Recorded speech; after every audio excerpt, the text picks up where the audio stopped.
Chapter 16. Then Job answered and said, I have heard many such things. Miserable comforters are you all. Shall windy words have an end? Or what provokes you that you answer? I also could speak as you do if you were in my place. I could join words together against you and shake my head at you. I could strengthen you with my mouth, and the solace of my lips would assuage your pain. If I speak, my pain is not assuaged, and if I forbear, how much of it leaves me? Surely now God has worn me out. He has made desolate all my company, and he has shriveled me up, which is a witness against me, and my leanness has risen up against me. It testifies to my face. He has torn me in his wrath and hated me. He has gnashed his teeth at me. My adversary sharpens his eyes against me. Men have gaped at me with their mouth. They have struck me insolently on the cheek. They mass themselves together against me. God gives me up to the ungodly, and casts me into the hands of the wicked. I was at ease, and he broke me apart. He seized me by the neck and dashed me to pieces. He set me up as his target. His archers surround me. He slashes open my kidneys and does not spare. He pours out my gall on the ground. He breaks me with breach upon breach. He runs upon me like a warrior. I have sewed sackcloth upon my skin and have laid my strength in the dust.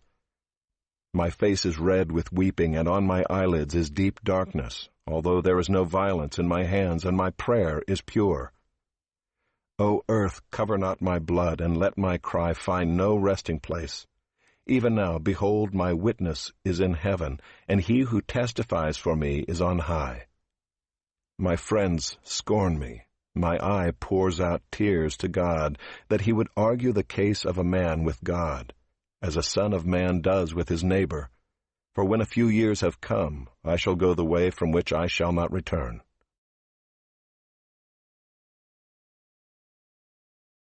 Chapter 17. My spirit is broken, my days are extinct, the graveyard is ready for me.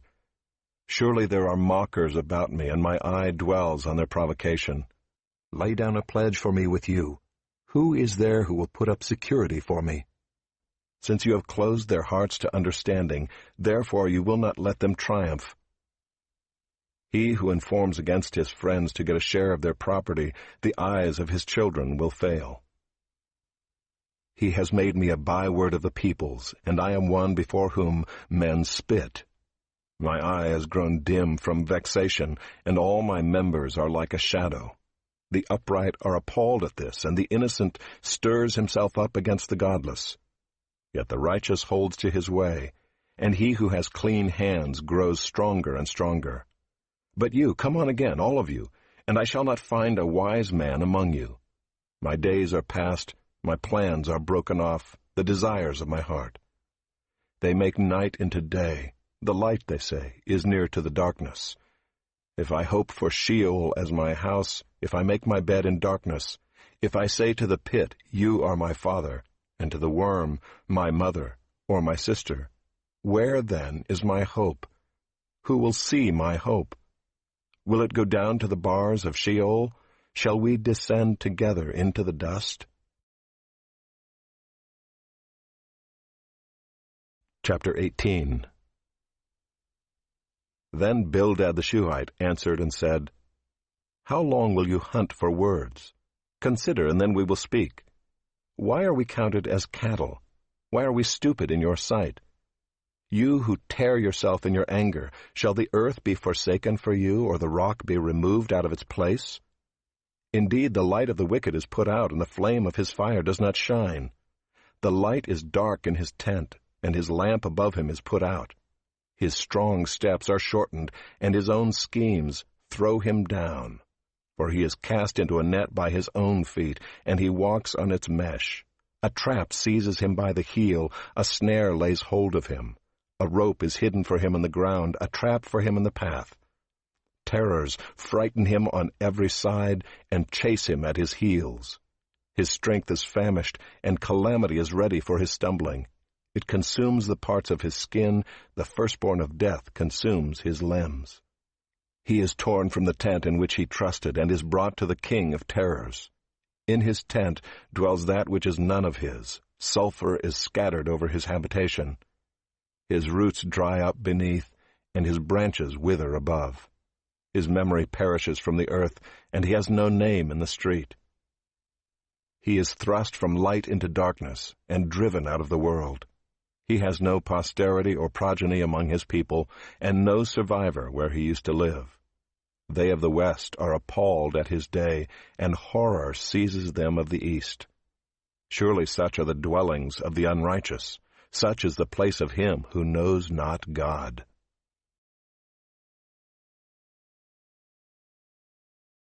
Chapter 19. Then Job answered and said, How long will you torment me and break me in pieces with words? These 10 times you have cast reproach upon me. Are you not ashamed to wrong me? And even if it be true that I have erred, my error remains with myself.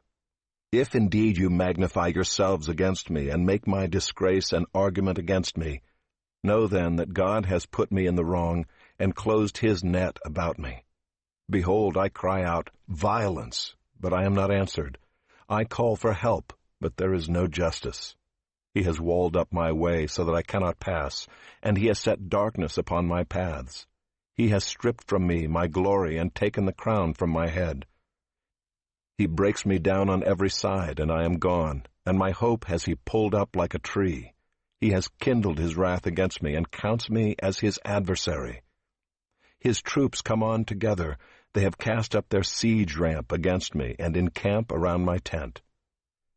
He has put my brothers far from me, and those who knew me are wholly estranged from me. My relatives have failed me. My close friends have forgotten me. The guests in my house and my maidservants count me as a stranger. I have become a foreigner in their eyes. I call to my servant, but he gives me no answer. I must plead with him with my mouth for mercy.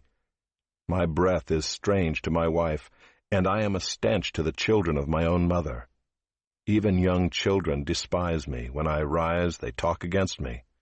All my intimate friends abhor me, and those whom I loved have turned against me. My bones stick to my skin and to my flesh, and I have escaped by the skin of my teeth. Have mercy on me, have mercy on me, O you my friends, for the hand of God has touched me.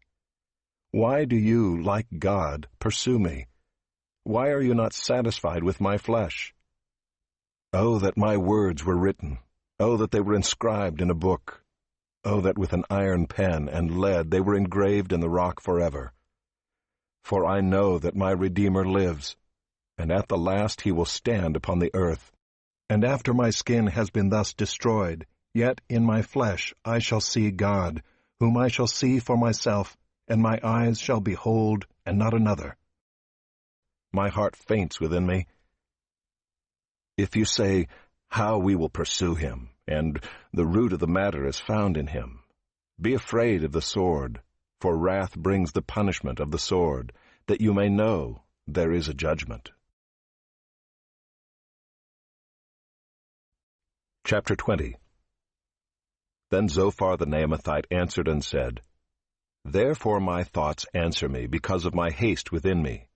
I hear censure that insults me, and out of my understanding a spirit answers me.